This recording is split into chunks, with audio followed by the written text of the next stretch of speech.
If you lined up 12 logos from the last decade, stripped the names, and asked a room of designers which one sold mattresses and which one sold financial planning, they would guess wrong. Not because the logos are clever, because the logos are the same.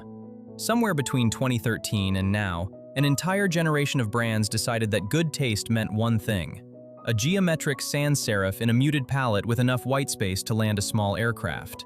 Skincare brands look like architecture firms. Architecture firms look like meditation apps. Meditation apps look like banks. And banks, God help them, look like skincare brands. This isn't convergence toward excellence. This is a consensus built on fear. Welcome to the Threads of Culture, a show that unpacks design, branding, and the cultural forces shaping the global stage. Today, why the most dangerous thing a brand can be in 2025 isn't ugly, offensive, or strange. It's tasteful. And the strangest part is that everyone inside the industry knows it. They use words like clean and elevated and refined. But what they mean, what they have always meant, is safe. Because safe work doesn't get you fired. Safe work gets approved in the first round. Safe work survives the committee. And safe work, piled on top of safe work for 12 years straight, has produced a landscape where nothing means anything at all. So here's the path we're going to walk. First, how good taste became a class dialect that the design world adopted without ever questioning. Second, how luxury fashion proved that sameness has a commercial cost. Third, how artificial intelligence is about to make this problem permanent, unless designers find the nerve to do something about it. The word taste has a longer shadow than most designers realize. When Pierre Bourdieu published Distinction in 1979, his central argument was that aesthetic preferences are not natural, they are social. What you call beautiful is a map of where you grew up, what your parents could afford, and which rooms you were allowed to enter. The design industry inherited this without examining it.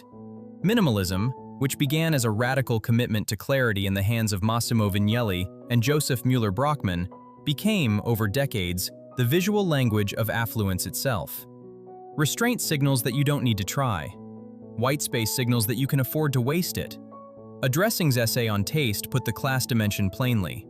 Someone who grew up without money might design a bank logo that's gold, extravagant, glitzy, big. Someone who grew up with it defaults to minimalism because the wealth is already assumed. What the industry calls good taste is not a universal standard. It is an aesthetic class dialect spoken fluently by people who went to the same schools, follow the same accounts, and apprenticed at the same agencies. And when everyone shares the same dialect, the language stops carrying information. It just carries belonging. This is how the luxury sans-serif epidemic became possible. Between 2013 and 2020, Burberry, Balmain, Balenciaga, Celine, Saint Laurent, and Berluti all abandoned heritage wordmarks that had carried decades of accumulated meaning and replaced them with nearly identical sans-serif logotypes. The Burberry Equestrian Knight, a symbol that had represented the house since 1901, was discarded for a typeface you could recreate in Figma in 40 seconds. The logic was clear. Heritage feels old, and clean feels modern. But the result was that 6 competing luxury houses became visually indistinguishable. The very thing that was supposed to signal sophistication signaled nothing. Burberry reversed course in 2023, bringing back the Equestrian Knight, and that reversal is more revealing than the original change. It is a commercial admission that distinctiveness, even fussy, old-fashioned distinctiveness, is worth more than contemporary good taste. The market punished sameness. Not immediately, but eventually. Now add artificial intelligence to the equation, and the sameness problem doesn't just continue, it accelerates. Generative AI tools are trained on existing design corpora, which means they are trained on the consensus. Run the same branding brief through Midjourney 5 times and you will get 5 variations of the same answer. Clean, geometric, muted, elevated. The machine has learned what good taste looks like and it will reproduce it forever, each output slightly more average than the last. This is the condition that makes the current moment possible. When a machine can produce perfect taste on demand, the value of a human designer shifts. It is no longer the ability to execute well, it is the willingness to execute wrong. Elizabeth Goodspeed, writing for It's Nice That in 2024, defined taste not as an innate quality, but as pattern recognition shaped by exposure. Knowing which old typeface to revive, which photographer to reference, when to stop using a popular color. Pattern recognition is precisely what AI does best, which means that taste, as the industry has defined it, is now automatable. And anything automatable is, by definition, not a differentiator. Bension Goldman, a design director at Mother Design, published what amounted to a manifesto through Creative Boom, calling brand identity work in 2024 and 2025 safe, sanitized, and downright boring. He didn't use the safe words. He didn't call for bold or experimental work, terms that survive a boardroom without raising a pulse. He called for weird, and weird is a word with teeth because it implies social risk, possible failure, the chance that someone in the room will be uncomfortable. The brands that have already understood this are winning disproportionately. Liquid Death sells canned water. The packaging looks like a thrash metal energy drink. Skull imagery, black letter typography, aggressive color, a name that sounds like poison, for a product that is literally just water. Every single design choice violates what the hydration and wellness category considers good taste. The brand was valued at $1.4 billion in 2024, not despite the weirdness, because of it. Every element creates cognitive dissonance, and cognitive dissonance is the only thing that survives a 3-second scroll.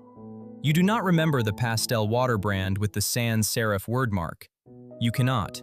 There are 40 of them, and they are all the same water in the same bottle with the same font. You remember the one that looked like it wanted to kill you.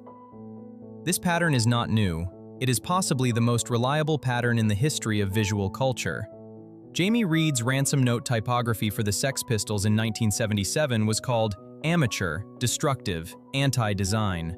David Carson said an entire Brian Ferry interview in Zapped Dingbats for Ray Gun magazine because he found the interview boring, rendering it literally unreadable.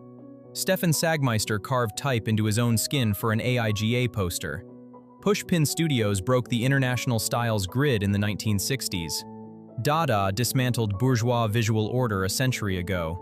Every major disruption in design history was initially dismissed as bad taste by the establishment that preceded it.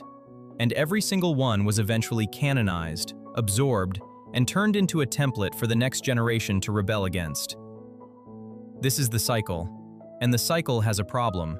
Because the uncomfortable question is not whether weird branding works. The evidence is clear. The uncomfortable question is whether weird branding can survive its own success. The moment Goldman's manifesto runs on Creative Boom, "Make branding weird," is one conference keynote away from becoming a trend deck slide at a holding company.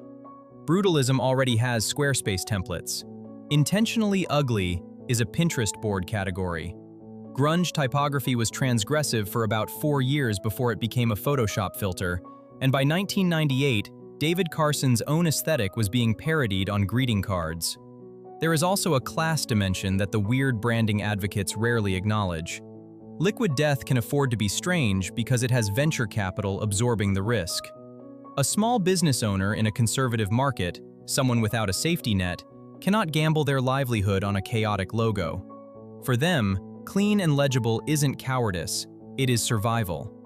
Telling everyone to make branding weird without acknowledging who can afford to be weird is its own kind of blindness, dressed up as liberation. So the real question is not clean versus weird. It is whether the industry can tolerate the one thing that neither consensus can offer. Not taste and not anti-taste. Judgment. The ability to know when the situation demands restraint and when it demands disruption. Not because a trend deck said so, but because the specific problem, the specific audience, the specific cultural moment requires exactly that and nothing else. Burberry didn't fail because it went minimal. It failed because it went minimal for the same reason everyone else did. Liquid Death didn't succeed because it went ugly. It succeeded because ugly was the only honest response to a category drowning in sincerity. The common thread is not style. It is nerve. The willingness to make the choice that cannot be justified by precedent. And nerve, unlike taste, cannot be automated. Not yet.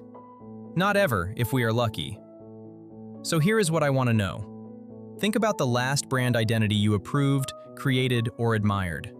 Was it good because it was right for the problem? Or was it good because it looked like everything else you already trusted? Be specific. Drop it in the comments. I already know the answer. I just want to hear you say it. If this changed how you look at a clean logo, it will do the same for the next designer sitting in an approval meeting, wondering whether safe is the same as smart.